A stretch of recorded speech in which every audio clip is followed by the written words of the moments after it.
ಆವರಣದಲ್ಲಿ ಕ್ರೀಡಾಂಗಣ ನಿರ್ಮಾಣ ವಿರೋಧಿಸಿ ನಡೆಯುತ್ತಿರುವ ಪ್ರತಿಭಟನೆ 6ನೇ ದಿನಕ್ಕೆ ಕಾಲಿಟ್ಟಿದ್ದು, ಪ್ರತಿಭಟನಾ ಸ್ಥಳಕ್ಕೆ ಬಿಜೆಪಿ ಹಿರಿಯ ಮುಖಂಡ ಶಸ್ತ್ರತಜ್ಞ ಡಾಕ್ಟರ್ ರೇವಣ್ಣ ಭೇಟಿ ನೀಡಿ ಕೆಎಸ್ಐಸಿ ಉಳಿವಿಗಾಗಿ ಅಂತ ಹೋರಾಟಕ್ಕೂ ಸಿದ್ಧ ಎಂದು ರಾಜ್ಯ ಸರ್ಕಾರದ ವಿರುದ್ಧ ಕಿಡಿಕಾರಿದರು.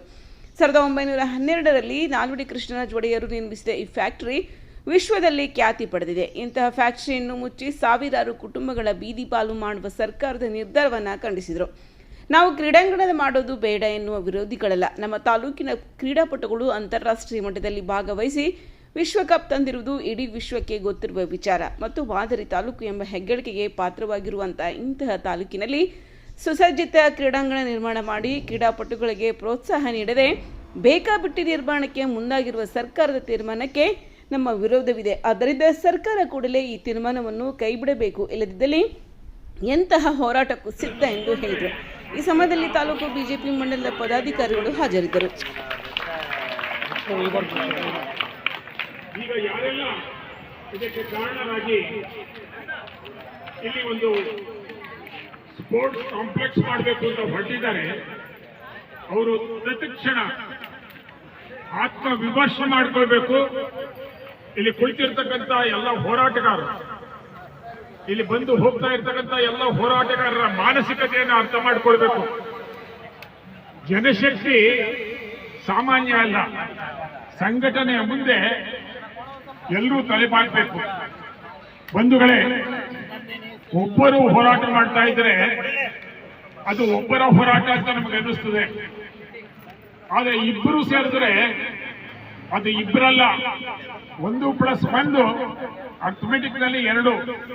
ಆದರೆ ಸಂಘಟನಾತ್ಮಕವಾಗಿ ಯೋಚನೆ ಮಾಡಿದ್ರೆ 1+1 ಅದು 11.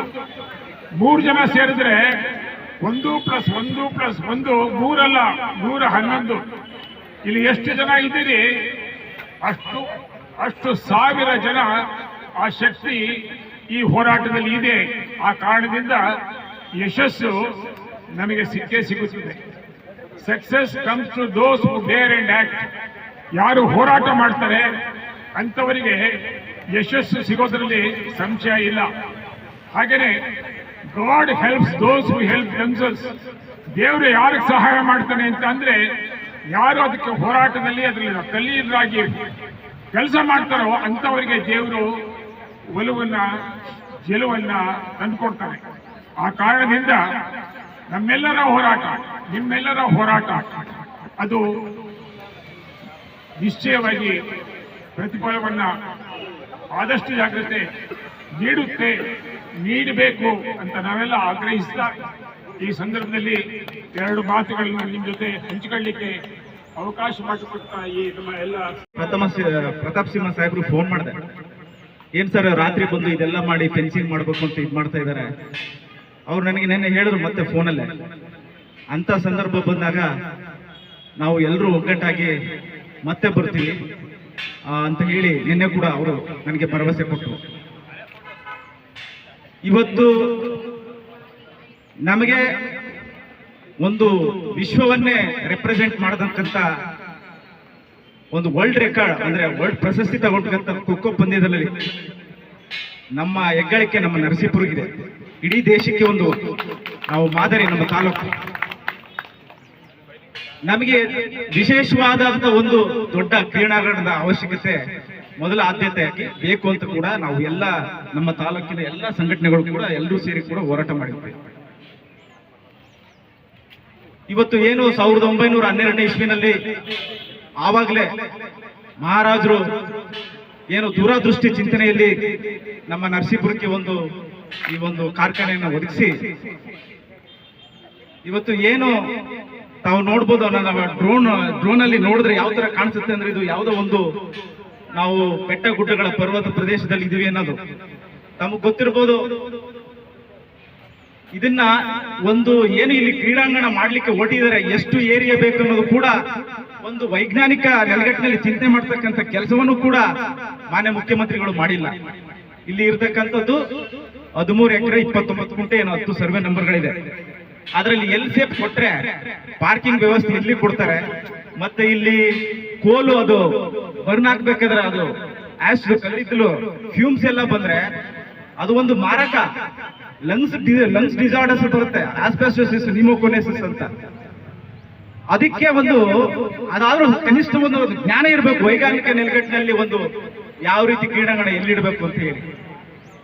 ನಾನು ಮೊನ್ನೆ ಕೂಡ ಕೆಲವು ಇವ್ರನ್ನೆಲ್ಲ ವಿಚಾರಿಸಿದೆ. ಇಲ್ಲಿ ನಮ್ಮ ತೋಟಗಾರಿಕೆ ಇಲಾಖೆ ಇದೆ, ಅದ್ರ ಪಕ್ಕದಲ್ಲೂ ಕೂಡ ಜಾಗ ಇದೆ, TFPCMC ಇದು ಜಾಗ ಕೂಡ. ಅದು 7.5 ಎಕರೆ, ಇನ್ನೊಂದು 2 ಒಟ್ಟು 8.5 ಎಕರೆ 9 ಎಕರೆ ಬರ್ತದೆ. ಬಹುಶಃ ಅದನ್ನ ತಗೊಂಡ್ರೆ ಅಲ್ಲಿ ಮಾಡ್ಬೋದು. ಅದಿಲ್ಲ ಅಂದ್ರೆ ಇಲ್ಲಿಂದ ನಮ್ಮ ಬಸ್ ಸ್ಟ್ಯಾಂಡ್ ಇಂದ 1.5 ಕಿಲೋಮೀಟರ್ ಇದೆ. ಸರ್ಕಾರ ಮಾನ್ಯ ಮುಖ್ಯಮಂತ್ರಿಗಳು ಮನಸ್ಸು ಮಾಡಿದ್ರೆ ಅಲ್ಲಿ ರೈತರಿಗೆ ಒಂದು ಕೊಡ್ತಕ್ಕಂಥ ಹೆಚ್ಚಿನ ಇದನ್ನಲ್ಲಿ ಕೊಟ್ರೆ 10 ಎಕರೆ ಜಮೀನ್ ತೆಗಿ 1.5 ಎಕರೆ ಆಗುತ್ತೆ ಸರ್. ಇಲ್ಲಿಂದ ನಮ್ಮ ಬಸ್ ಸ್ಟ್ಯಾಂಡ್ ಇಂದ ಬಹಳ ಹತ್ರ ಆಗುತ್ತೆ. ಅದು ಯಾವಾಗಲೂ ಕೂಡ ಕ್ರೀಡಾಂಗಣ ಮಧ್ಯ ಸಿಟಿ ಮಧ್ಯ ಭಾಗದಲ್ಲಿ ಇರಬಾರ್ದು, ಜಸ್ಟ್ ಔಟ್ಸ್ಕಟ್ ಪಟ್ಟಣದಲ್ಲಿ ಇದ್ರೆ ಅದು ಬಹಳ ಉತ್ತಮ. ಆ ನಿಟ್ಟಿನಲ್ಲಿ ಅವರು ಚಿಂತನೆ ಮಾಡಿ ನಮಗೆ ಅದನ್ನ ಏನು ಇಲ್ಲ ಅಂದ್ರೆ ನಮ್ಗೆ ಗೊತ್ತಿರ್ತಕ್ಕಂಥವ್ರು ಇಲ್ಲೇ ಇದ್ದಾರೆ. ನೆನ್ನೆ ಕೂಡ ಪ್ರಸ್ತಾಪ ಮಾಡಿದ್ದೀವಿ. 10 ಅಲ್ಲ 15 ಎಕರೆ ಸಿಗುತ್ತೆ, 1-1.5 ಕಿಲೋಮೀಟರ್ ನಮ್ಮ ಯಳವರೂರಲ್ಲಿ. ಅಲ್ಲಿ ಮಾಡಿದ್ರೆ ಅಲ್ಲಿ ಬರ್ತಕ್ಕಂಥ ಅಲ್ಲೂ ಕೂಡ ಅಭಿವೃದ್ಧಿ ಆಗುತ್ತೆ. ಆ ಚಿಂತನೆಯಲ್ಲಿ ಯೋಚನೆ ಮಾಡಿ ಇದನ್ನ ಕೈ ಬಿಟ್ಟು ಅಲ್ಲಿ ಇದು ಮಾಡಿಕೊಟ್ರೆ ಒಳ್ಳೇದು ಅಂತ ನಾನು ಭಾವಿಸ್ತೇನೆ. ಮೊದಲದೆ ನಿನ್ನೆ ಕೂಡ ನಾವು ಇದೆಲ್ಲ ಗಮನಿಸಿದಾಗ ನಮ್ಮ ಎಲ್ಲ ಕಾರ್ಮಿಕ ಬಂಧುಗಳು ಅವ್ರು ಯಾವತ್ತೂ ಕೂಡ ತಮ್ಮ ಇದೊಂದು ಕೆಲಸ ಅಂತ ಹೇಳಿದ್ರೆ ತಮ್ಮ ಸಂಸ್ಥೆನ ತಮ್ಮ ಮನೆ ಅಂತ ಹೇಳಿ ಏನು ನಿಗದಿತ ಸಮಯ ಇದೆ ಅದಕ್ಕಿಂತ ಹೆಚ್ಚಿನ ಸಮಯನ ಅವರು ಇಲ್ಲಿ ಕಾಲ ಕಳೆದು ಕೆಲಸ ಮಾಡಿ ಈ ಸಂಸ್ಥೆಯನ್ನ ಬಹಳ ದೊಡ್ಡ ಮಟ್ಟದಲ್ಲಿ ಬೆಳೆಸಿದ್ದಾರೆ. ಇವತ್ತು ತಮಗೆ ಗೊತ್ತಿರ್ಬೋದು, ಮೈಸೂರು ಅಂದ್ರೆ ನಮ್ಮ ಮೈಸೂರು ರೇಷ್ಮೆ ಸಿಲ್ಕ್ ಅಂದ್ರೆ ವಿಶ್ವವಿಖ್ಯಾತ. ಸನ್ಮಾನ್ಯ ಮೋದಿಜಿಯವರು ಕೂಡ ಮೊನ್ನೆ ಕೂಡ ಪ್ರಸ್ತಾಪ ಮಾಡಿದ್ದಾರೆ. ನಂಜನಗೂಡು ರಸಬಾಳೆ ಇರ್ಬೋದು, ವಿಳ್ಯದೆಲೆ ಇರ್ಬೋದು. ಹಾಗೆ ಇಲ್ಲಿ ಸಿಗ್ತಕ್ಕಂಥ ಕಚ್ಚಾ ರೇಷ್ಮೆ ಏನಿದೆ ಅದು ಇಡೀ ದೇಶದಲ್ಲಿ ಅತ್ಯುತ್ತಮವಾದ ಒಳ್ಳೆ ಒಂದು ಗುಣಮಟ್ಟದ್ದು. ನಾವು ಗೊತ್ತಿರ್ಬೋದು, ಇಲ್ಲಿ ಏನು ನದಿಯಿಂದ ನೀರು ಬರ್ತಾ ಇದೆ, ದಿನ ಸುಮಾರು 5 ಲಕ್ಷ ಲೀಟರ್ ನೀರನ್ನು ಅಲ್ಲಿಂದ ತೆಗೆದು ಆ ನದಿಯಿಂದ ತೆಗಿತಕ್ಕಂಥ ನೂಲು ಬಹಳ ಉತ್ತಮ ಒಂದು ಕ್ವಾಲಿಟಿ ಅದು. ಹಾಗಾಗಿ ನಮ್ಮ ನರಸೀಪುರಕ್ಕೆ ಹೆಗ್ಗಳಿಕೆ ಒಂದು ಹೆರಿಟೇಜ್.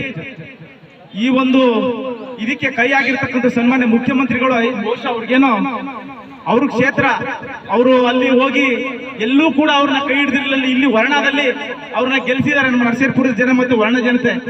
ಅದಕ್ಕಾದ್ರೂ ಕೂಡ ಅವರು ಇಲ್ಲಿಷ್ಟು ಹೋರಾಟಗಳನ್ನ ನಡೀತಿದ್ರೆ ಅವ್ರಿಗೇನು ಗೊತ್ತಾಗ್ತಾ ಇಲ್ವಾ? ನೋಡ್ಬೇಕು, ಅದನ್ನ ಇನ್ಫಾರ್ಮೇಶನ್ ತಗೋಬೇಕು, ಇಂಟೆಲಿಜೆನ್ಸಿನಲ್ಲಿ ಏನ್ ನಡೀತಾ ಇದೆ ಅಂತ ಹೇಳಿ ತಕ್ಷಣ ಅಧಿಕಾರಿಗಳನ್ನ ಕರೆದು ಇಲ್ಲಿಗೆ ಏನ್ ಸಮಸ್ಯೆ ಇದೆ ಬಗೆಹರಿಸಿ ಕ್ಷಣ ಮಾತ್ರದಲ್ಲೇ ಬಗೆಹರಿಸಬಹುದು.